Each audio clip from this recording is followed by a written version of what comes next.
Alors bonjour à toutes et à tous, je m'appelle Frédéric Tcherkia, je suis délégué cantonal à l'enfance et à la jeunesse pour le canton de Vaud. Je suis aussi membre de la Commission fédérale pour l'enfance et la jeunesse. Je suis rattaché à la Direction générale de l'enfance et de la jeunesse, donc qui est anciennement, c'était le SPJ, le service de protection de la jeunesse.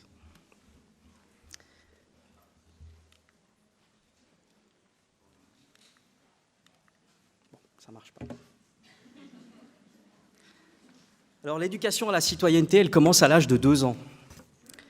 Cette phrase, je l'ai entendue de la bouche directement d'un célèbre pédagogue français à l'occasion d'une conférence, Philippe Mérieux. Et c'est vrai qu'elle peut interpeller par le rapprochement entre deux mondes qui apparaissent a priori fortement éloignés l'un de l'autre, voire même étrangers l'un à l'autre, c'est-à-dire l'enfance et la citoyenneté.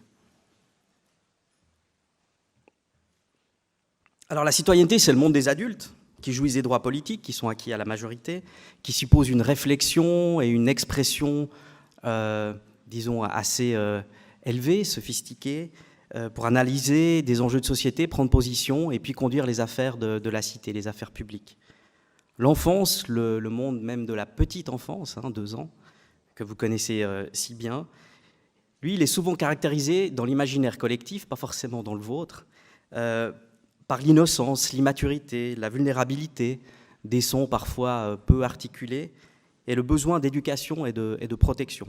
J'avais fait, il y a une quinzaine d'années, un petit sondage à la HEP auprès des étudiantes, c'était que des étudiantes, dans les premiers degrés scolaires, en leur demandant qu'est-ce que vous évoque la notion d'enfance. Et puis c'est ces termes-là qui étaient apparus. Alors je remercie les aides d'avoir organisé ce forum sur 2 jours qui nous donne l'opportunité de lever un petit peu le nez du guidon, de prendre un temps de réflexion, de prendre de la hauteur par rapport à nos pratiques quotidiennes dans le domaine de l'éducation de l'enfance, puis de réinterroger des notions fondamentales que sont l'enfance et en l'occurrence, en ce qui me concerne aujourd'hui, la citoyenneté, qui sont parfois prises pour acquises, des évidences qui sont pourtant pétries de représentations sociales, situées culturellement et historiquement. Alors, que veut dire être enfant aujourd'hui dans le monde de 2021 ? Quelles sont les principales mutations en cours dans l'expérience d'être enfant aujourd'hui qui ont le plus de probabilité de s'accentuer ces prochaines années et voire ces prochaines décennies, puisqu'on nous invite à conjuguer l'enfance au futur. Et puis, comment les pouvoirs publics, la Confédération, les cantons, les communes, se préparent pour soutenir et accompagner ces mouvements ? Alors pour lancer ce forum, j'ai choisi de centrer mon propos sur l'idée un peu farfelue encore pour certains, mais qui s'affirme de plus en plus, de l'enfant citoyen. L'enfant citoyen qui participe à sa manière et selon ses capacités à la vie publique, par opposition à la vie privée de la sphère familiale, donc la vie publique, c'est-à-dire à définir son cadre de vie au sein de sa garderie, à l'école, à la PEMS, dans son quartier, dans sa commune, ou même au niveau cantonal. Alors je vais vous montrer comment ce principe de l'enfant citoyen, qui peut être considéré comme un acteur social dans ces différents lieux de vie, il est ancré dans notre cadre légal et dans la politique de l'enfance et de la jeunesse de notre canton, mais aussi au niveau national. Je vais ensuite donner des exemples concrets d'enfants qui participent à la vie publique de leur commune ou de leur canton, des enfants au sens de la Convention internationale des droits de l'enfant de l'ONU, c'est-à-dire des enfants de moins de 18 ans. Alors, je ne suis pas un spécialiste de la petite enfance, donc j'aurai peu d'exemples dans ce domaine, même si j'ai un petit gars de presque 5 mois à la maison qui ne m'a pas laissé dormir cette nuit.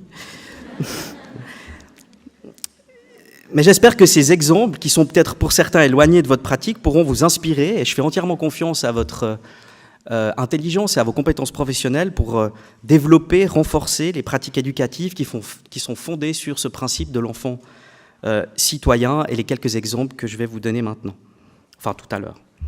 Je fais enfin l'hypothèse, un peu osée peut-être, que la crise sanitaire et son lot de restrictions qui ont eu un impact considérable sur la santé mentale des enfants et des jeunes, surtout des adolescents, que cette crise sanitaire leur a au moins permis de re-questionner la place des jeunes dans les enjeux de société qui les concernent et qui les affectent aujourd'hui dans leur vie, et qui, je l'espère, vont ça va contribuer à renforcer leur place dans les questions de société et le débat public qui les concerne. C'est une hypothèse qui est très optimiste, je vous l'avoue. Donc revenons à nos deux mondes, l'enfance et la citoyenneté. La citoyenneté, citoyen, la cité, c'est la racine étymologique, c'est polis en grec, qui a donné le mot politique. Donc la cité, c'est la police. Pour les Grecs anciens, la cité, c'est l'expression de la vie collective. On pourrait dire aujourd'hui que c'est l'expression de l'intérêt général. C'est une communauté sociale et humaine concrète. Ce n'est pas encore à l'époque une entité administrative ou institutionnelle. Donc on peut espérer que les enfants font partie de cette cité, contrairement à nous qui réservons le terme de citoyen aux adultes qui ont des droits politiques. Alors les anciens, ils avaient l'habitude d'imaginer, de concevoir comme ça de manière utopique des cités idéales qui seraient parfaites sur le plan de l'organisation urbanistique et sociale.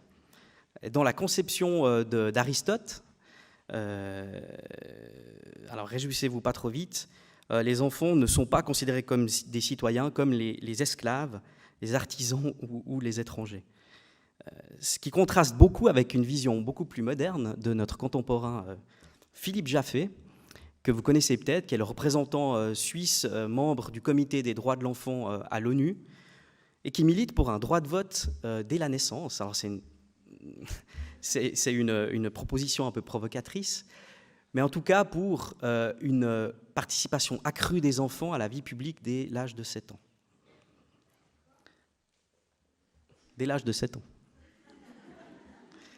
L'enfance, que vous connaissez bien, le monde de l'enfance, ce n'est pas une notion universelle, naturelle, intemporelle. C'est une notion qui est évolutive, qui mérite d'être mise en perspective historique. Alors je ne vais pas le faire ici, d'abord parce que j'en suis pas forcément capable, mais aussi parce que je vous renvoie au cours de sociologie ou d'histoire de l'enfance de Xavier Ekwe à l'ESED, qui le fait sans doute bien mieux que moi. Mais ça m'intéresse quand même, pour parler de l'enfant citoyen, de revenir un peu aux racines. L'enfant, étymologiquement, en latin, enfant, c'est infans, donc c'est in, c'est le suffixe privatif, et puis fans, c'est le participe présent de parler. Donc, étymologiquement, l'enfant, ce qui caractérise la nature même de l'enfant, c'est le fait qu'il est dépourvu de langage. Alors, vous comprendrez bien qu'un citoyen qui ne peut pas s'exprimer, c'est problématique. Mais il y a eu, heureusement, une évolution importante pour arriver aujourd'hui à une conception où l'enfant citoyen est à la fois dans nos pratiques, mais aussi dans nos lois, dans nos règlements, et c'est ce que je vais vous présenter dans un instant. C'est vrai que c'est avec les pédagogies actives et les théories du développement par des psychologues comme Jean Piaget que l'enfant va devenir décrit progressivement comme acteur de son développement et de ses apprentissages, mais c'est surtout sous l'influence du médecin, pédiatre, pédagogue polonais Janusz Korczak que la déclaration des droits de l'enfant va être adoptée par les Nations Unies en 1959 et faire de l'enfant un sujet qui est titulaire de droits. Janusz Korczak, c'est aussi le précurseur des droits participatifs, un peu citoyens, on pourrait dire, des enfants qui seront inscrits dans la Convention internationale des droits de l'enfant en 1989, que la Suisse va ratifier en 1997. Je rappelle que cette convention, elle est contraignante pour les États signataires, elle fait partie intégrante de l'ordre juridique suisse, c'est-à-dire qu'il y a des articles qui sont directement applicables dans le système juridique suisse. Il y a un droit en particulier qui m'intéresse, et je pense que vous le connaissez, c'est celui de l'article 12, qui est la base à partir de laquelle l'enfant a le droit de s'exprimer sur toute question qui l'intéresse et d'être entendu par une autorité, qu'elle soit familiale, scolaire ou politique. Et l'alinéa, voilà l'article, les États parties garantissent à l'enfant qui est capable de discernement le droit d'exprimer librement son opinion sur toute question l'intéressant, les opinions de l'enfant étant dûment prises en considération eu égard à son âge, à son degré de maturité. L'alinéa 2, que je n'ai pas reproduit ici, précise que c'est le cas notamment dans toute procédure judiciaire et administrative. Vous avez peut-être vu hier ou aujourd'hui, alors je ne sais pas si c'est dans la presse, mais que la justice, l'ordre judiciaire vaudois va renforcer la participation de l'enfant dans les procédures judiciaires en protection des mineurs. Il y a tout un énorme chantier qui s'ouvre là actuellement, et nous, au sein de la DGEJ, on est aussi en train de renforcer la participation, alors là, à titre individuel de l'enfant, dans des procédures qui le concernent personnellement. On n'est plus dans l'enfant véritablement citoyen, mais dans des procédures individuelles. Alors, ce principe de l'enfant citoyen qui participe à la vie de sa communauté, à la vie de la cité, il est inscrit depuis 2008 dans la politique fédérale de l'enfance et de la jeunesse, qui est basée sur 3 piliers. On aime bien les 3 piliers en Suisse. Le premier pilier, c'est la protection, qui englobe aussi toutes les mesures de prévention. Le deuxième pilier, c'est l'encouragement du développement et de l'autonomie, qui englobe à la fois l'école, l'éducation, les lieux d'accueil, bien sûr, et puis les activités de jeunesse extrascolaires, donc le soutien à ces activités pour les jeunes et les enfants. Et puis le troisième pilier, c'est précisément la participation à des processus individuels, mais aussi à des processus collectifs, comme je disais tout à l'heure. Donc cette politique fédérale, elle a été instituée, ou disons, elle a été présentée par le Conseil fédéral dans un rapport en 2008 seulement. Il faut dire aussi que l'article, attendez, il faut que je le retrouve, l'article 41 de la Constitution fédérale, qui est quand même le texte qui fonde notre vivre ensemble dans ce pays, précise que les cantons, la Confédération et les cantons s'engagent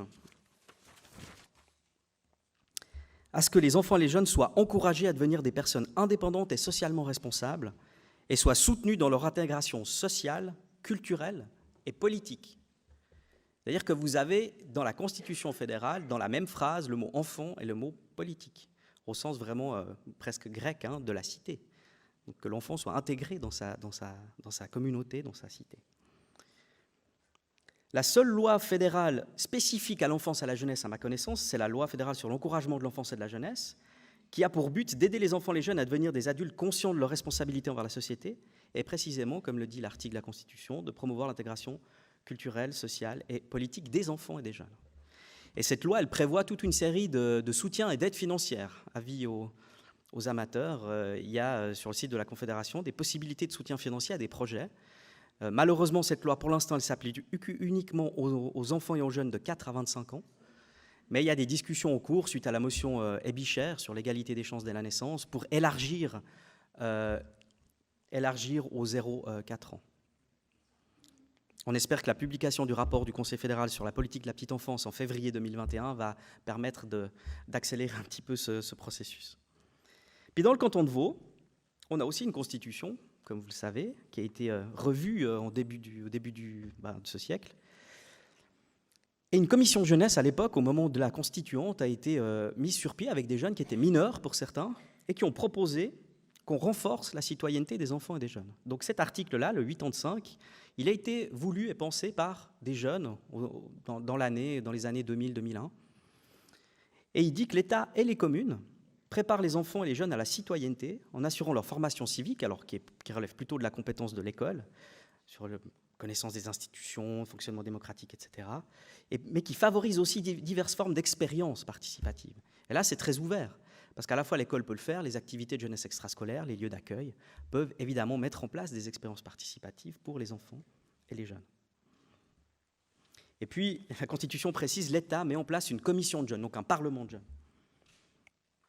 Rapidement, depuis 2017, le Conseil d'État a adopté des lignes directrices pour une politique cantonale de l'enfance et de la jeunesse qui est basée sur 5 domaines, dont le domaine central de la participation des enfants et des jeunes.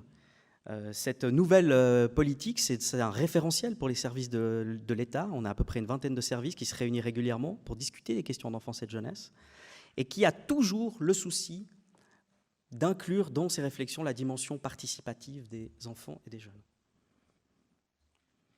Mais ce qui est, et c'est là que je terminerai avec les lois pour pas trop vous endormir, mais ce qui est, la loi la plus concrète par rapport à ces questions d'enfants citoyens et de participation, c'est la loi sur le soutien aux activités de la jeunesse.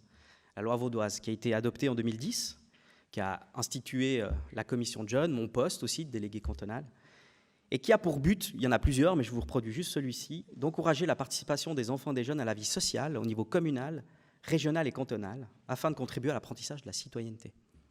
Elle est actuellement en révision, on va essayer d'y insérer le mot politique, à la vie sociale et politique de notre canton. Alors concrètement, maintenant je vais vous donner quelques exemples un peu concrets. Donc, la commission cantonale de jeunes, elle a été instituée par cette loi en 2011. Moi, j'ai le privilège de l'accompagner depuis 2011, de donner un appui au fonctionnement. Elle est composée de 25 jeunes qui ont entre 14 et 18 ans, donc des mineurs, qui sont à l'école, qui sont gymnasiens, apprentis. Contrairement à ce qu'on peut penser, c'est des jeunes qui présentent une grande diversité de profils socio-culturels et économiques. On a beaucoup de secundos au cours de ces 10 ans, puis ça fait 10 ans cette année. On a eu des jeunes mineurs non accompagnés, donc des requérants d'asile mineurs sans leurs parents. On a beaucoup de jeunes LGBT aussi. On a une majorité d'apprentis en ce moment et d'écoliers, contrairement à ce qu'on peut penser. Et puis une majorité de filles. Ça, c'est aussi une volonté du Conseil d'État qui les désigne. Il y a 15 filles et 10 garçons. Donc c'est un signe fort qui est donné aux filles. On sait que les filles ont malheureusement intériorisé des freins par rapport à ce type d'engagement. Moi, je l'ai vécu personnellement, puisque je me souviens d'une jeune qui me disait « mais j'aimerais bien être présidente ou vice-présidente l'année prochaine, mais je pense que je ne suis pas capable ». Et puis j'ai dû l'encourager un peu, lui dire « si, je pense que tu es capable ». Finalement, elle s'est présentée à la vice-présidence, elle l'a eue, elle a évidemment réalisé ses tâches avec brio. Mais c'est là que j'ai vu quand même qu'il y avait des freins qui étaient assez importants chez certaines jeunes filles. Et puis donc, cette commission de jeunes, elle a pour tâche de prendre position sur des questions et des projets de loi qui concernent les enfants et les jeunes dans notre canton, et de transmettre des propositions au Conseil d'État. Ça, c'est une tâche. L'autre tâche, c'est de préaviser l'attribution d'aides financières à des projets citoyens d'enfants et de jeunes dans notre canton. C'est un comité qui attribue ces aides, que je préside, où il y a 4 professionnels et 4 jeunes. Et on analyse, on l'a fait pas plus tard que mardi, des demandes de projets divers et variés dans le domaine culturel, social, sportif, d'enfants et de jeunes de notre canton, auxquels on attribue quelques centaines de francs, voire quelques milliers de francs. On a 100 000 francs de budget par année. Alors, peut-être quelques exemples de ce qu'ils ont fait pendant ces 10 ans, et j'espère qu'ils pourront vous inspirer. D'abord, en 2012, si vous m'avez déjà entendu à l'occasion d'une intervention, vous avez peut-être déjà entendu présenter le fait qu'en 2012, ils ont pu être consultés par le Conseil d'État sur le règlement de la loi sur l'enseignement obligatoire. C'était leur première consultation officielle. Ils ont fait une dizaine de propositions. 4 ont été retenues par le Conseil d'État, dont 2 nouveaux articles. Ils demandaient notamment à ce que les enfants, les élèves, soient entendus au moment d'un changement de niveau de voix à l'école. Ils demandaient aussi que les discriminations soient interdites, toute forme de discrimination soit interdite à l'école. D'ailleurs, ça a donné lieu plus tard à l'élaboration d'une brochure par des professionnels sur la diversité et la tolérance à l'école. Récemment, ils ont été consultés par Madame Amarel, donc la conseillère d'État, sur le cadre général d'évaluation de l'élève, c'est-à-dire sur le système de notes qui est en vigueur à l'école. La question climatique, évidemment, mais ils n'ont pas attendu les mouvements de marche pour le climat pour en parler. Dès 2012, même 2011, ils en parlaient. Ils ont proposé au Conseil d'État de subventionner les abonnements de transport public pour les jeunes en formation. On le fait bien pour les jeunes à l'armée, pourquoi pas pour les jeunes en formation. Et puis, ils ont proposé par la suite qu'on éteigne, par exemple, les enseignes lumineuses commerciales la nuit pour réduire la consommation énergétique. Ils ont proposé aussi une journée au minimum par semaine à l'école avec un repas non carné pour diminuer la consommation de viande et de poisson qui ont un impact fort sur l'environnement. Et puis, ils ont demandé encore, ça m'échappe la dernière, de lutter contre le gaspillage alimentaire. À chaque fois, ils rencontrent des experts, des chefs de service du canton pour connaître la situation puis voir quelles propositions ils peuvent faire. Et puis évidemment, avec les mouvements de jeunes pour le climat en 2019, ils ont participé aux séances avec le Conseil d'État, avec les grévistes du climat, et ils ont pu être dans un groupe de travail qui a élaboré le plan climat cantonal. Autre exemple, en 2015, ils ont participé à la mise en place avec la Commission fédérale d'une étude sur un sondage d'opinion auprès des jeunes de 17 ans en Suisse sur plein de questions de société. Ça allait de la légalisation du cannabis à l'adhésion à l'Union européenne en vue des élections fédérales de 2015. Et puis, ils ont été invités ensuite à Berne pour, devant à peu près une assemblée comme la vôtre, donner leur point de vue sur sur les résultats, sur ce que les jeunes Suisses pensaient de ces différents sujets, et puis incarner un petit peu ces résultats, puis formuler éventuellement des recommandations en présence de Alain Berset, conseiller fédéral. Autre exemple, c'est la session cantonale des jeunes. Je ne sais pas si vous en avez entendu parler. C'est un événement qu'on co-organise, la commission de jeunes et moi, tous les 2 ans, qui est ouvert à tous les jeunes de ce canton entre 14 et 20 ans, qui viennent sur un week-end, sur 2 jours, discuter de sujets de société qui les concernent. Ils ont l'occasion de débattre avec des députés du Grand Conseil, ensuite d'adopter des prises de position, puis de les transmettre au président du Grand Conseil à la fin du week-end. En 2017, pour vous donner un exemple, ils ont remarqué qu'il y avait un besoin. Il y a mon micro qui s'éteint par hasard. Ah, quelqu'un qui veut me couper le micro. Ils ont remarqué qu'il y avait un besoin de mettre en place de la gestion de budget et de la prévention de l'endettement à l'école obligatoire. Chose que moi, j'aurais voulu faire bien avant, mais que voilà, ce n'était pas une priorité politique à l'époque. Et puis grâce à eux, une députée du Grand Conseil, Madame Labouchère, a relayé leur demande au Grand Conseil. Le Conseil d'État y a répondu en disant « Ok, on va mettre en place des ateliers de gestion de budget à l'école ». Et on a dû élaborer, avec eux d'ailleurs, une demi-journée pédagogique qui sera proposée à partir de janvier à toutes les écoles vaudoises autour des questions d'argent, de gestion de budget, avec des spécialistes, avec notamment du théâtre forum et divers ateliers. Donc voilà, une impulsion qui vient des jeunes, qui est relayée par le politique et qui finalement a un effet concret pour l'ensemble de notre canton. Ils ont aussi proposé une journée citoyenne à l'école en 2015, qui n'a pas vu le jour, mais actuellement, là je vous livre une information un peu en primeur, on est en train de travailler avec Cécile Marel au renforcement de l'éducation à la citoyenneté à l'école et on va probablement proposer une journée citoyenne à l'école l'année prochaine.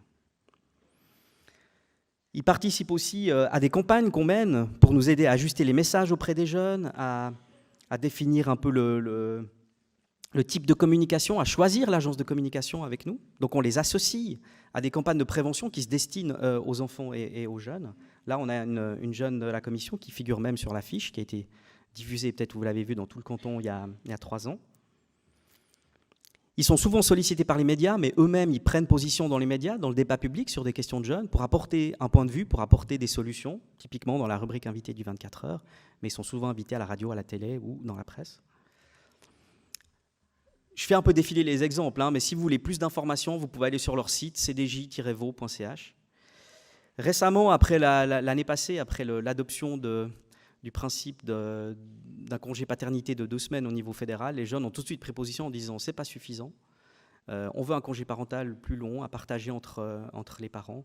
Et c'est vrai que là, des jeunes qu'on pourrait qualifier tant ayant une sensibilité de gauche que de droite au sein de la commission, même s'ils sont de loin pas tous dans un parti, il y en a peut-être 2 sur 25. Je crois que là, ils étaient tous favorables à ce type de proposition. Et là, à mon avis, il y a un effet générationnel important pour ces questions un peu sociétales d'aujourd'hui, aussi peut-être la question sur laquelle on est amené à voter prochainement du mariage pour tous. Il me semble qu'il y a vraiment une majorité de jeunes, quand je les vois débattre, qui sont plutôt progressistes sur ces questions. Et puis, pour vous donner encore un exemple, notre présidente du gouvernement vaudois, Nouria Gorité, a mis en place un groupe de réflexion, Vaud 2040, pour imaginer le canton dans 20 ans. Et puis, elle a associé des groupes de seniors, de parents et de la commission cantonale de jeunes, qui pourra ainsi définir aussi les contours du canton dans lequel on vivra dans 20 ans. Enfin, dernier exemple, puisqu'il est récent et que je le trouve intéressant, vous savez peut-être qu'en Suisse, la mise en œuvre des droits de l'enfant, le Conseil fédéral doit périodiquement publier un rapport sur l'état de cette mise en œuvre, rapport dont prend connaissance le Comité des droits de l'enfant de l'ONU et qui lui fait ensuite des recommandations. Il y a aussi un rapport des ONG, qui est un rapport, disons, un peu plus peut-être critique par rapport au Conseil fédéral. Et puis, depuis cette année, il y a un rapport des enfants qui a été supervisé par le réseau suisse des droits de l'enfant. Et la commission de jeunes a pu participer à ce rapport. Elle a notamment fait une vidéo que je vous invite à aller voir sur leur site, qui fait état un peu de leur perception de la mise en œuvre des droits de l'enfant dans notre pays, en particulier dans le canton de Vaud. Et puis un de nos membres, Nathan, a pu aller devant le comité des droits de l'enfant à l'ONU à Genève en juin pour échanger avec eux sur cette perception. Et puis pas plus tard que hier, il était au Palais fédéral pour représenter ce groupe de jeunes, puisque c'est actuellement que la Confédération est en train de publier son rapport auprès de l'ONU et d'être auditionné par le Comité des droits de l'enfant de l'ONU. Donc il a pu être présent à cette audition. Donc voilà, si vous voulez, on peut baser toutes ces expériences sur l'échelle de la participation de Hart que nous avons revisité avec mon collègue Pierre Corajou il y a quelques années, je crois que c'était en 2011. La plupart des exemples que je vous ai donnés ici, c'est des exemples de consultation, voire de concertation sur un projet ou un programme ou une communication. De codécision parfois, hein, l'attribution d'aide financière, on le fait avec les enfants et les jeunes. Et puis il y a beaucoup de projets qui sont autogérés par les jeunes, dont je n'ai pas discuté aujourd'hui, je n'ai pas le temps d'en parler, mais on soutient à peu près une trentaine de projets financièrement et méthodologiquement par année de jeunes vaudois qui organisent des activités culturelles, sociales, sportives, qui ont une visée citoyenne. Par exemple, à Morges, il y a des jeunes qui ont identifié que des groupes de musique n'avaient pas de local pour répéter. Alors ils ont approché la municipalité, et ils ont repéré aussi qu'il y avait un local pour un orchestre qui était sous-utilisé, donc ils ont proposé de pouvoir le gérer et de le mettre à disposition des jeunes de la région, donc en autogestion, en gestion accompagnée par la commune plutôt. Voilà une attitude citoyenne, une démarche citoyenne de la part de jeunes. Il y en a des dizaines dont je pourrais vous parler avec beaucoup d'intérêt. Un petit coup de cœur dont j'aimerais vous parler, c'est une expérience qui est mise en place par la délégation à l'enfance de la ville de Lausanne. C'est des démarches participatives avec des enfants dès 7 ans, où on leur donne la parole pour qu'ils puissent exprimer leur expérience de la ville, puisque les enfants sont des habitants et des citoyens de leur ville et qu'ils ont des choses à en dire. Il y a particulièrement une expérience qui m'a marqué, c'est en 2016, le réaménagement de la place de la gare de Lausanne, où des ateliers participatifs avec des petits ont été organisés, et où les enfants ont pu exprimer leur expérience de l'espace public, la cohabitation avec les autres usagers, des éléments visuels sur lesquels ils se basaient pour s'orienter dans l'espace public, qui diffèrent de la signalétique qui a été conçue et utilisée par les adultes, et qui pouvaient du coup exprimer un petit peu leur vécu, leur sentiment de sécurité aussi par rapport à certains espaces, à la délimitation entre ce qui est de la végétation et du béton. Et ces expériences sont utiles dans le réaménagement d'une place de la gare comme celle de Lausanne, qui est actuellement en cours. Pour moi, c'est vraiment un modèle exemplaire de mise en pratique du principe de cet enfant citoyen, avec ce projet Pousse Urbaine, que je vous invite à aller voir si vous ne le connaissez pas, sur le site pousse-urbaine.ch. Je vais regarder quelle heure il est, 10 heures. Peut-être vous dire aussi que l'UNICEF, par rapport à ces questions de participation citoyenne, a fait une étude en 2003 et une comparaison en 2013. Je ne sais pas si vous le voyez, parce que c'est peut-être un peu loin pour certains. Mais en gros, la participation dans la vie familiale pour des enfants de 9 à 16 ans, l'échantillon d'enfants de 9 à 16 ans, elle a considérablement augmenté en 2003 et 2013. À l'école, elle a augmenté dans une moindre mesure. C'est les traitillés en bleu au centre. Par contre, on voit que le parent pauvre, ça reste quand même la sphère vraiment politique, publique, communale, où elle a un petit peu évolué, mais on voit encore qu'il y a beaucoup de travail à faire. Alors, c'est une hypothèse, est-ce que cette crise sanitaire va permettre d'accélérer un petit peu ce processus d'enfants citoyens, de reconnaissance de l'enfant citoyen, de mettre en place des mesures aussi pour soutenir cette participation des enfants et des jeunes? De manière très caricaturale, vous vous souvenez peut-être que lors du premier confinement en 2020, le discours sur les jeunes, c'était de dire que les jeunes ne respectent pas les règles, qu'ils sont un peu désobéissants. C'est un petit peu ce qu'on entendait, disons, le plus. Pendant le deuxième confinement, au contraire, le discours a beaucoup changé par rapport aux enfants et aux jeunes, surtout aux jeunes adolescents. On s'est beaucoup préoccupé de la santé mentale des jeunes, à juste titre.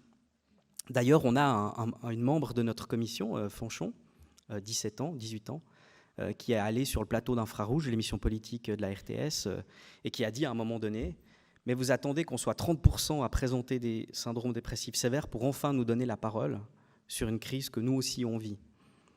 Vous pouvez aller revoir si jamais l'émission. Et donc c'est vrai que c'était assez éloquent de l'entendre. On espère que cette crise au moins aura le mérite de re-questionner la place des enfants et des jeunes dans les questions de société qui les affectent, et de la renforcer. Et du coup, à partir de ce moment-là, donc on va dire à partir de janvier, on a commencé à être sollicité par les médias quasiment toutes les semaines, voire parfois tous les jours, et puis à renvoyer assez systématiquement auprès de la commission de jeunes pour que les jeunes puissent s'exprimer directement. Et j'aimerais juste vous passer un court extrait pour couper aussi un petit peu le côté discours magistral. Alors, j'espère que ça va marcher.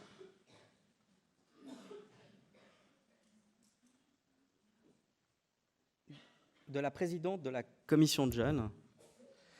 Alors on espère que le son fonctionne, parce qu'on n'a pas pu tester avant.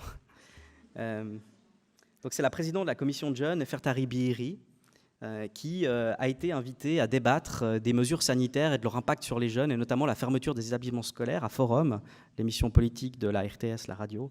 C'était en fin janvier de cette année, face à un jeune gymnasien qui lui avait signé une pétition pour la fermeture des écoles. Ah, voilà, j'essaie de passer l'extrait en espérant que ça marche. Nefertari Bihiri, vous avez 18 ans, vous présidez la commission des jeunes du canton de Vaud. Vous êtes d'accord quand Zakaria Dridi vous dit que la situation actuelle, l'absence de véritables mesures, comme il le dit, stresse les élèves, que les métros, les bus bondés génèrent beaucoup d'angoisse et qu'il faut réagir? Alors, moi, je pense honnêtement, je suis tout à fait d'accord avec ce qu'il dit sur ce côté. Aujourd'hui, on a des mesures qui font qu'il y a un manque de cohérence en fait entre les mesures que le Conseil d'État donne et ce qui se passe dans la vraie vie. Mais le problème, c'est que fermer les gymnases, enfin surtout le secondaire 2, c'est pas une bonne solution. Ça va peut-être aider une solution pandémique, mais ça va contracter un autre problème qui est justement la santé mentale des jeunes et les inégalités pendant les études. Alors c'est juste un petit court extrait, je vous invite à aller voir l'entier du débat entre ces jeunes, mais c'est une manière d'illustrer que des jeunes sont de plus en plus, ça moi je le vois directement, invités à parler de leur expérience dans les médias, sur des questions publiques qui les concernent, et puis à faire part de leurs solutions aussi, de leurs propres propositions. Et je crois que ça, c'est vraiment une tendance qui, à mon avis, va s'accentuer et s'accélérer avec le temps, et qui dépend aussi des politiques publiques que nous mettons en place.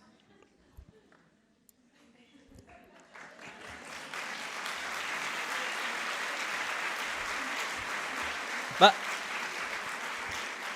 Nefertari, mais Nefertari, t'es là? Mais quelle surprise! Allô?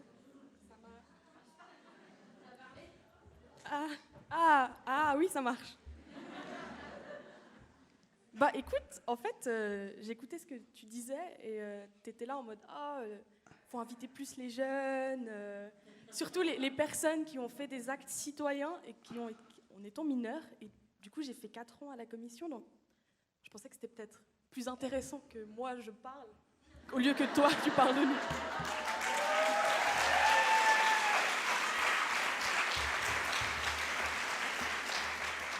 Mais oui, mais je pensais que tu étais au cours, puis que c'était compliqué de venir, puis je pensais que tu serais impressionné, parce que là, il y a quoi, 500 personnes qui nous regardent, qui nous écoutent. C'est un peu des excuses, parce que...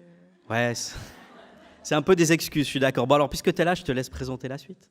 Bah, comme vous voyez, on a été beaucoup sollicité par les médias concernant la crise sanitaire, et on a participé avec le comité Jeunes et Santé, qui est un comité du CHUV de jeunes âgés de 12 à 23 ans, en fait, pour aider à améliorer le CHUV, à améliorer l'accueil des jeunes en soins, ce qui est important. Et on a discuté avec eux et on s'est rendu compte qu'en fait, on avait plein de points communs et qu'on discutait de beaucoup de choses. On était d'accord, par exemple, on ne voulait pas qu'on ferme les établissements. Et du coup, on a fait plusieurs interventions avec Cécile Amarel et par Zoom, du coup, parce que voilà.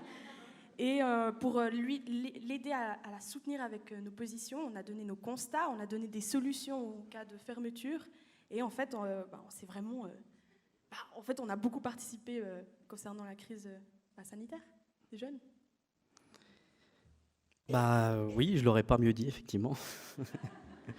Écoute, Nefertari, puisque tu es là et puis qu'il nous reste un peu de temps, je propose peut-être de te poser peut-être quelques questions sur ton expérience en tant que mineur qui s'est engagé de manière citoyenne. Peut-être d'abord, tu peux nous dire un ou deux mots sur toi? Je suis plus trop mineure maintenant, j'ai eu 19 ans la semaine passée. C'est jusqu'à 18 ans la commission des jeunes, donc je suis en règle. Et j'étais justement la présidente de la commission des jeunes jusqu'à la semaine passée aussi. Et je suis au gymnase en maturité, mais j'ai eu un parcours scolaire assez, j'ai pas envie de dire difficile, mais long, où j'étais en VG1, puis je suis montée en VG2, et j'ai fait le raccordement 2 pour aller en maturité. Donc j'ai un peu d'expérience dans le système scolaire. Pourquoi tu t'es engagé dans la commission de jeunes? Finalement, c'est quoi les raisons de ton engagement citoyen? En fait, avant d'en parler, il faut commencer tôt. Moi, j'ai commencé très tôt dans ma famille. Alors, je vous assure, aucun membre de ma famille n'est politicien autre. Donc, vraiment, on est juste des jeunes, des gens, des jeunes, plus trop mes parents. Mais du coup, on parlait d'actualité. J'ai été toujours très au courant de l'actualité. J'ai fait cette transition à l'école qui a fait que en fait, le système scolaire vaudois, il y a pas mal de défauts et j'ai pu toutes les vivre dans tous les côtés. Et aussi, cette question des adultes qui viennent et nous disent « Ah, mais tu manques d'expérience, tu connais quoi à la vie, pourquoi tu veux parler ?»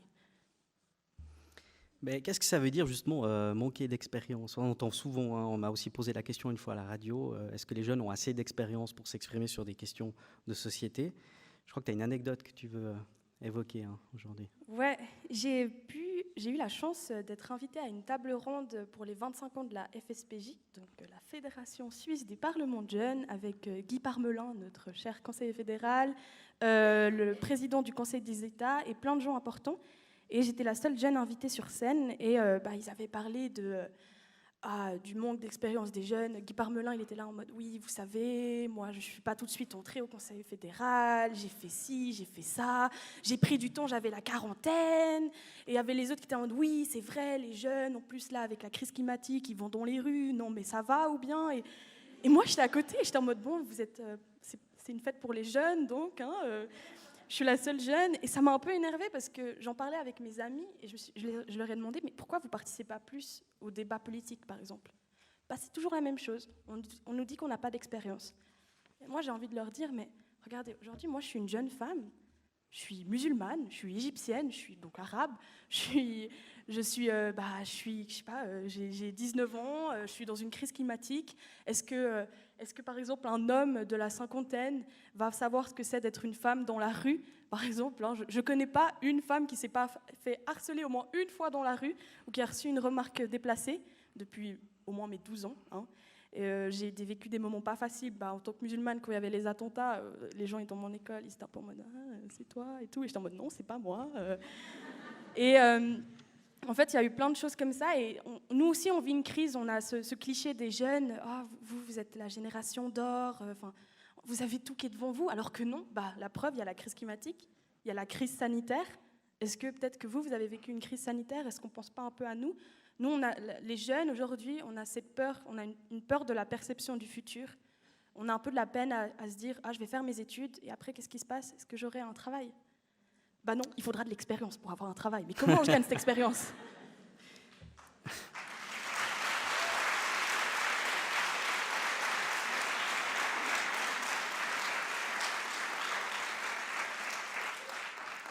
Tu peux nous donner un exemple qui t'a marqué, où tu t'es senti vraiment écouté par le Conseil d'État?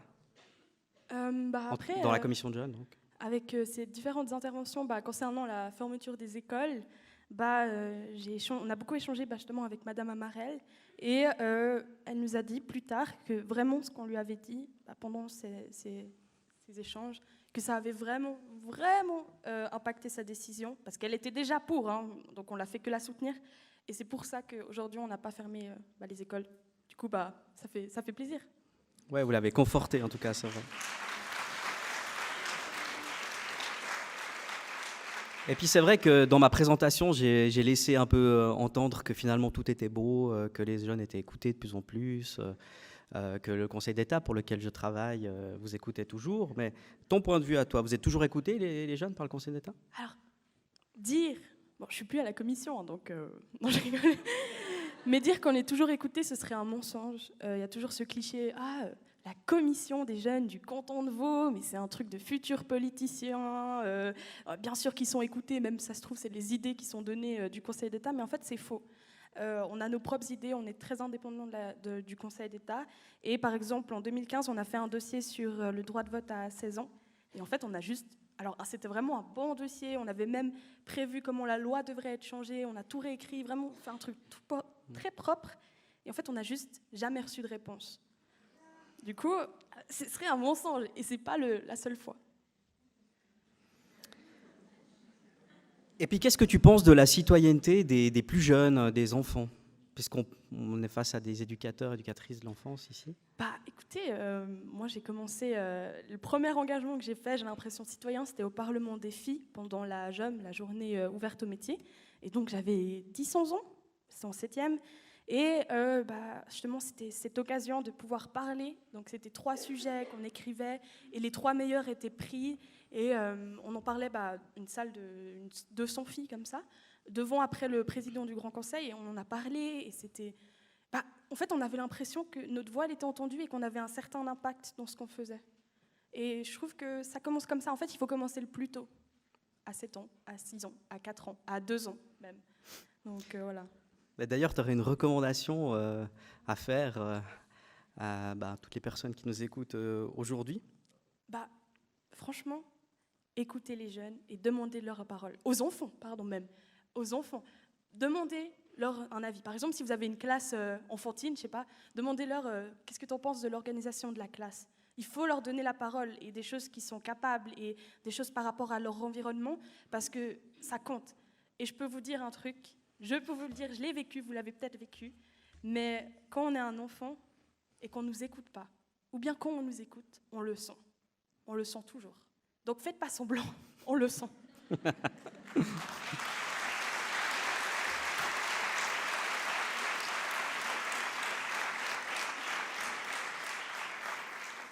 Merci beaucoup Nefertari pour ce témoignage, ton expérience à la commission. J'aimerais juste conclure. Je me permets de conclure. Je voulais te laisser le mot de la fin. Puis après, je me suis dit, je veux retomber un peu sur mes pattes. En reprenant, l'éducation à la citoyenneté commence à l'âge de 2 ans, sur laquelle j'ai commencé ma présentation. En fait, je ne suis pas d'accord avec cette affirmation de Philippe Mérieux. Et puis, c'est l'équipe de PEP qui m'a fait un petit peu revoir ma vision des choses. Je pense qu'elle commence avant l'éducation à la citoyenneté, un peu comme vient de le dire Nefertari.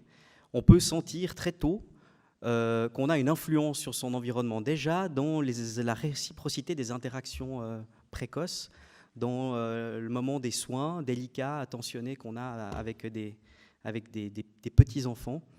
On peut vraiment s'ajuster en tant qu'adulte, et je reprends les mots d'Agnès Racoxy de PEP que j'ai entendu il n'y a pas plus tard qu'une semaine, s'ajuster vraiment aux initiatives des petits-enfants, comme nous on le fait plus tard, en soutenant leurs initiatives, leurs projets, leurs idées, comme à la commission de jeunes. Je pense que c'est un sentiment qui se cultive dès la petite enfance, de cultiver la motivation, la confiance, le sentiment de compétence et de légitimité, de pouvoir s'exprimer sur des questions qui viennent plus tard, mais déjà qui se cultive dans la petite enfance, croire en ses potentialités. Puis ça dépend évidemment de l'image que l'adulte a de l'enfant. Est-ce que c'est un enfant compétent, qui est acteur, ou bien est-ce que c'est un enfant qui est soumis, passif? Et ça va changer évidemment beaucoup de choses dans l'attitude de l'adulte, parce que finalement, c'est une question d'attitude vis-à-vis des enfants et des jeunes. Et puis pour conclure, finalement, je me permets de vous livrer un sentiment un peu personnel. J'ai la conviction profonde que l'expertise des enfants et des jeunes, elle n'est pas encore assez exploitée. Et quand je parle d'expertise, je ne pense pas à une expertise disciplinaire ou professionnelle, mais une expertise d'expérience, de vécu, par rapport à des questions, par rapport à des situations, comme l'a bien illustré Nefertari, que l'enfant citoyen, à mon avis, va prendre de plus en plus de place dans les grandes questions de notre temps, qu'elles soient urbanistiques ou sociétales, qu'on va devoir, en tant qu'adulte, poursuivre ce changement d'attitude, ce renouvellement du contrat social, comme dit Jean Zermatten, ancien membre du comité des droits de l'enfant. Et puis que finalement, on doit remettre en question un terme qu'on n'entend pas souvent, mais qui, moi, disons, me fait beaucoup réfléchir, c'est la question de l'adultisme, qui fait d'ailleurs l'objet de recherches à l'université, dans des hautes écoles. Donc c'est la question de l'organisation d'une société basée sur des normes qui sont adulto-centrées. Et je pense qu'il y a dans certaines sphères de notre société des efforts à faire pour pouvoir les décentrer un petit peu de l'adulte, puis les rendre accessibles aussi à d'autres catégories de la population, et en particulier aux enfants et aux jeunes. Donc voilà, moi je rêve d'une société idéale où les enfants et les jeunes auraient une place de citoyens beaucoup plus importante qu'ils ne l'ont aujourd'hui. Je pense que c'est un mouvement qui est en cours, grâce à vous, grâce aux politiques qui sont mises en place. Et puis, alors c'est peut-être un peu démagogique de le dire comme ça, mais Je pense que je serais vraiment heureux aussi dans cette société idéale si les adultes avaient la même qualité d'attention qu'ont la plupart tous les éducateurs et éducatrices de l'enfance et de la petite enfance. Merci.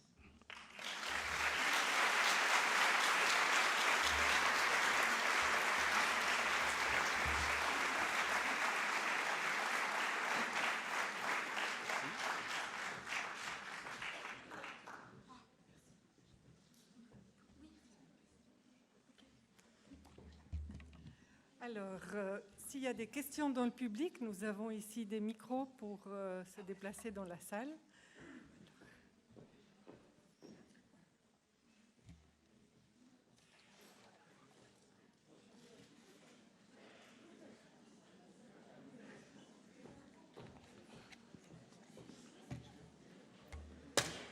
Oui, non, on répond par ici. Ouais.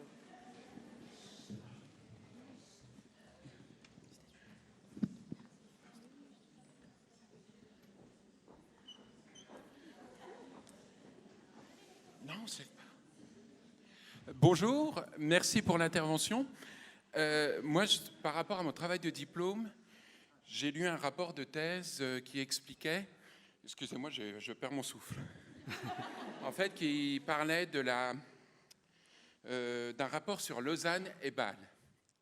Et ils expliquaient que la participation démocratique était effective, mais dès qu'elle arrivait par le pouvoir public, il n'y avait plus de participation démocratique. Excusez-moi, je perds complètement mon souffle. En fait, la question, c'est comment aller au-delà du pouvoir politique quand les manifestations ne sont pas reconnues, quand les jeunes ont de la peine à être entendus.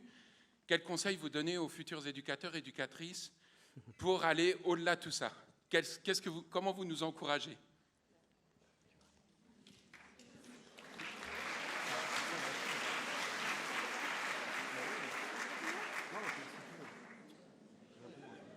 Réfléchis.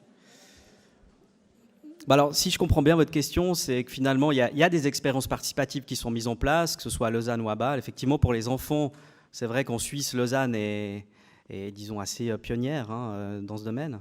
Maintenant, est-ce que cela a un effet véritable sur les politiques publiques? Alors, c'est une excellente question. Je crois avoir démontré qu'au niveau cantonal, c'est le cas. Dans certaines lois, dans certains programmes, je pense que ça a un effet concret, mais comme l'a dit Nefertari très justement, c'est variable, ça ne marche pas tout le temps, ils ne sont pas toujours entendus, écoutés, suivis, c'est normal qu'ils ne le soient pas toujours, mais au moins entendus et écoutés et qu'on leur réponde. Donc je pense qu'effectivement, moi ce que je constate dans les communes, j'en ai peu parlé aujourd'hui, mais dans les expériences participatives qu'on met en place avec les communes et les jeunes dans les communes, c'est qu'on sent souvent une peur, une réticence à donner la parole aux jeunes, une envie de le faire, on nous dit oui, on veut.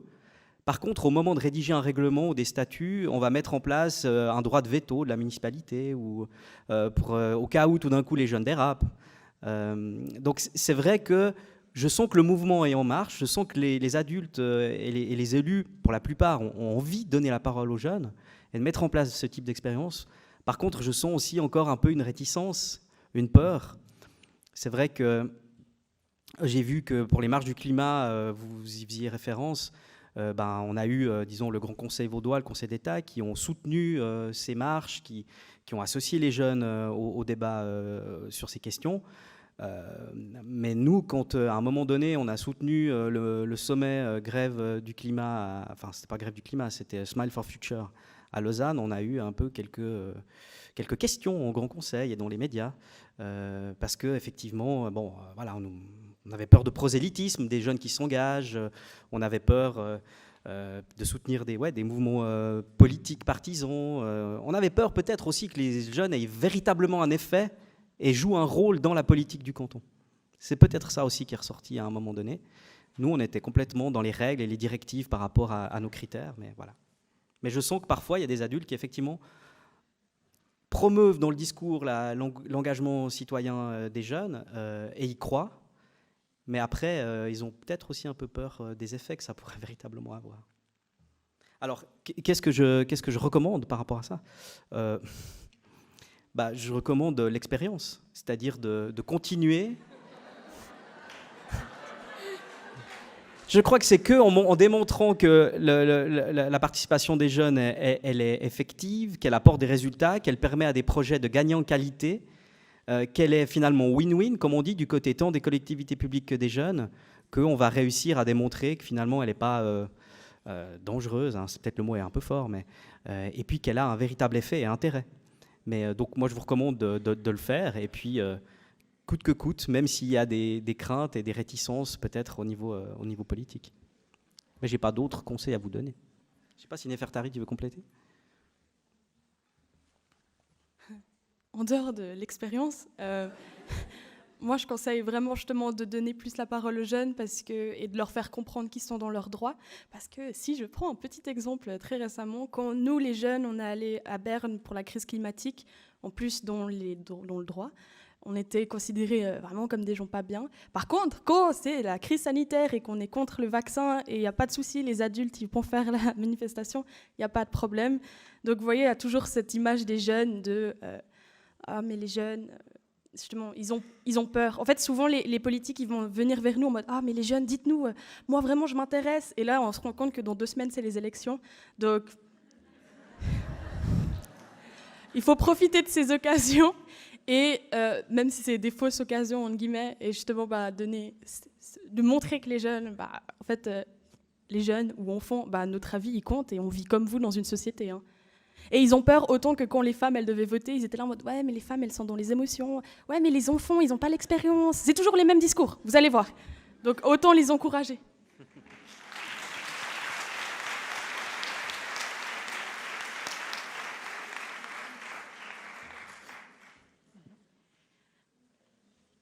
Quand je croise une personne entre 4 et 18 ans, je pose systématiquement la question qu'est-ce que tu aimes à l'école? Et 99,9% l'enfant me répond qu'il n'aime pas l'école. Et s'il aime l'école, c'est pour aller passer du temps avec ses amis. Je trouve que c'est en envoyant les enfants, en imposant aux enfants d'aller à l'école, on ne les écoute pas. Parce que si on donnerait le choix entre aller à l'école ou pas, si on changerait de l'obligation pour le droit d'aller à l'école, la majorité des enfants n'auraient pas allé. Est-ce que c'est une question qui a même une fois passé par les conseils de l'État ou des autres, d'abolir l'obligation d'aller à l'école, écouter les enfants et leur donner juste le droit? C'est peut-être osé poser la question, mais je ose. Oui, vous avez raison d'oser, mais c'est effectivement osé. Je rappelle que l'éducation, c'est un droit de l'enfant, un droit fondamental qui est dans la Convention internationale des droits de l'enfant, pour laquelle beaucoup de personnes se sont battues. Ce que je comprends dans votre question, c'est finalement quelle est la place de l'enfant dans l'école, au-delà de l'apprentissage de certaines disciplines. C'est vrai que c'est une question qui se pose et que tout le monde se pose. D'ailleurs, comme je l'ai évoqué dans ma présentation tout à l'heure, on est dans une démarche actuellement de renforcement de l'éducation à la citoyenneté à l'école, donc de faire de la place, pas seulement sur le plan théorique dans les cours, mais aussi en dehors, pour qu'il y ait des expériences participatives qui se mettent en place dans les écoles avec les conseils d'élèves, mais pas seulement. Il y a toute une série d'idées que je ne peux pas évoquer encore ici parce qu'on est en train de les travailler. Mais effectivement, je pense qu'il faut que l'enfant trouve son intérêt, trouve aussi une place en tant que petit citoyen dans l'établissement scolaire, qui est une cité à elle-même. Par contre, la remise en question de la scolarité obligatoire, disons de l'obligation d'aller à l'école, ça non, elle n'est pas à l'ordre du jour et je pense que c'est tant mieux. Mais de veiller à améliorer la place de l'enfant dans la communauté scolaire et de pouvoir s'exprimer, ça par contre, c'est une tâche à laquelle on s'attelle actuellement.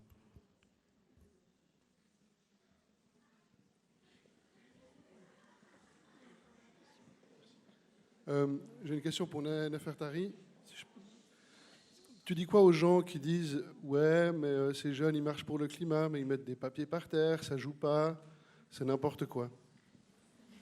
Je dis pas que je suis une personne qui pense ça, soit dit en passant. En fait, c'est tout simple. Comme je l'ai dit avant, il y a toujours des excuses. Pour tout ce qu'on fait, il y aura des excuses. Je sais pas. Par exemple... Attendez, il faut que je trouve un exemple que je n'ai pas déjà dit avant ou qui ne va pas sentir répété. Mais en fait, les jeunes, surtout les jeunes, mais alors pour le coup, les adultes aussi, pour tous les types de personnes, on nous met toujours des bâtons un peu dans les roues et on nous dit « Ouais, mais regarde, par exemple, ok, un exemple tout bête. Ma mère, elle était là en mode, quand j'étais un peu plus petite, elle était en mode « Ah, mais t'es tout le temps sur ton téléphone, t'es toujours sur Instagram, Snapchat, tous ces réseaux sociaux. » Et en fait, 2 ans après, elle a son petit iPhone 10 et elle est comme ça tous les jours en mode ah oui, j'ai créé un nouveau compte. Comment ça marche Instagram? Comment tu mets des stories? Du coup, c'est toujours la même excuse. En fait, on met des excuses et nous, on va nous accuser que nous, on est dans le faux. Ah, mais t'es pas parfait. Regarde, t'es pour le climat, mais t'as un téléphone. Non, mais la honte, franchement, genre. Mais il faut aussi qu'on avance avec la société. Aujourd'hui, si on n'a pas de téléphone, on est handicapé. Et il y a toujours d'autres solutions. Et il ne faut pas dire, regardez, aujourd'hui, les jeunes, ce qu'ils font, c'est qu'ils vont plus en friperie. Vous allez me dire, la mode ou pas la mode? Mais ça, ce n'est pas une question. Sur le coup, c'est que le climat, ça le soutient. En fait, il y aura toujours des excuses, qu'importe ce qu'on va faire.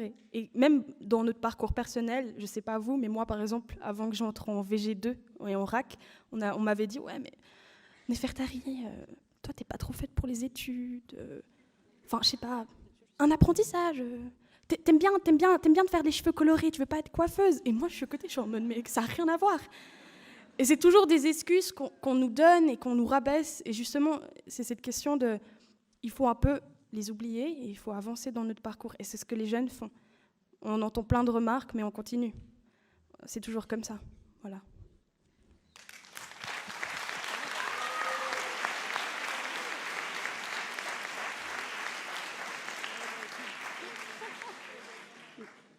Bonjour, là-bas en haut.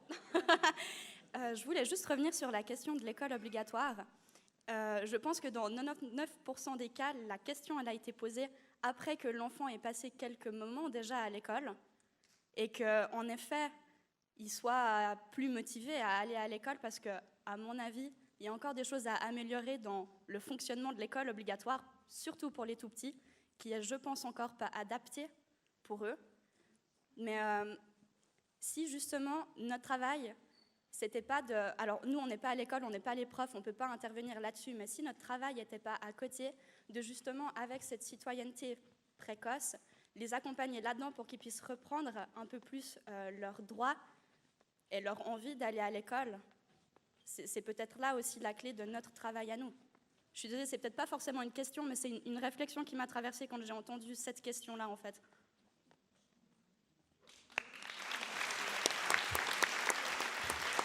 Et aussi, si je peux rebondir sur la question, je voulais avant rebondir et j'ai oublié, désolée.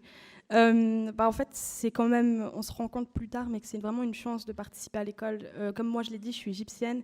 Et quand je vais en Égypte et que je vois les enfants de 9 ans qui sont en train de travailler dans les voitures et qu'ils n'ont pas le droit d'aller à l'école parce qu'ils n'ont pas l'argent, c'est vraiment triste. Et vous allez me dire, ah, mais on fait toujours ces comparaisons ailleurs. Mais justement, comme la dame en haut l'a dit, il y a beaucoup de problèmes dans le système. Et moi, je pense que l'école obligatoire, ça reste comme ça, parce que c'est important. Et franchement, je ne sais pas, mais vous avez dit de 4 à 18 ans, mais moi, mon entourage aussi, au moins jusqu'à nos 10 ans, on aimait tous l'école.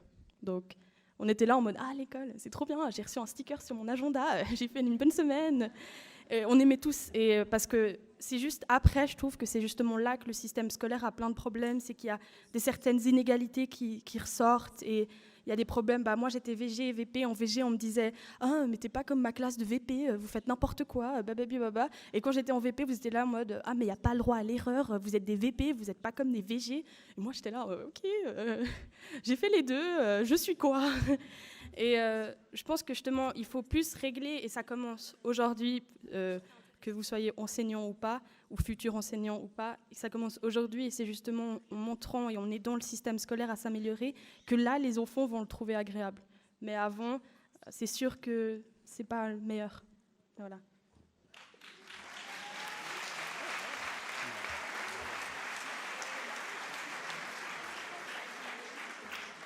J'aimerais juste rappeler qu'actuellement, l'école est en grande mutation avec un projet qui s'appelle le concept 360, école à visée inclusive, qui vise précisément à adapter plus encore l'école aux différents besoins des élèves. Donc c'est un énorme chantier qui a démarré il y a déjà quelques années, qui est en cours maintenant, qui mobilise beaucoup les enseignants et les établissements scolaires et notre département. Et j'espère que ça pourra répondre en partie aux interrogations que vous avez formulées aujourd'hui. Nous avons juste une dernière question sur notre post Instagram. Il y a quelqu'un qui a écrit, une personne a posé la question. La commission cantonale des jeunes peut accueillir jusqu'à 25 places. Comment faciliter la participation d'un plus grand nombre de jeunes à la vie citoyenne au-delà de la commission ? Ok. Alors, jeune auditeur, punaise, pardon. La commission des jeunes, déjà, on est en train d'essayer de changer la loi pour que ça s'agrandisse, mais il y a plein d'autres moyens. Déjà, on n'est pas la seule commission. Il y a le Conseil des jeunes de Lausanne, il y a le Conseil des jeunes de la Broye, il y a le Conseil des jeunes d'Yverdon, il y a le Conseil des jeunes de Morges. Enfin, il y a plein de conseils des jeunes. Et même faire un truc tout court ou commencer à l'école, ou rejoindre les conseils des délégués et se dire, OK, là, il y a un problème. Par exemple, à Lausanne, on a décidé de tous les conseils de délégués des gymnases de se rassembler pour parler des problèmes du gymnase à Lausanne et on aimerait bien faire du niveau vaudois. Donc ça commence par des étapes comme ça. Si on n'a pas la possibilité de rejoindre la commission des jeunes du canton de Vaud, c'est pas grave, c'est juste une commission. Il y a plein de conseils de jeunes, il y a plein d'autres moyens, participer aux communes, écrire des mails, écrire des lettres, manifester. On parlait à son entourage. Il y a plein de moyens aujourd'hui que peut-être qu'on ne met pas assez en valeur et qu'on ne met pas assez... qu'on ne les met pas aussi en avant, mais il y a plein de moyens de participer et du coup, j'espère, au pire, petit message sur CDJVaux Instagram et vous leur dites, ouais, mais je comprends pas, je fais quoi ? Et là, on vous donne des adresses et des lieux où vous pouvez aller. Voilà.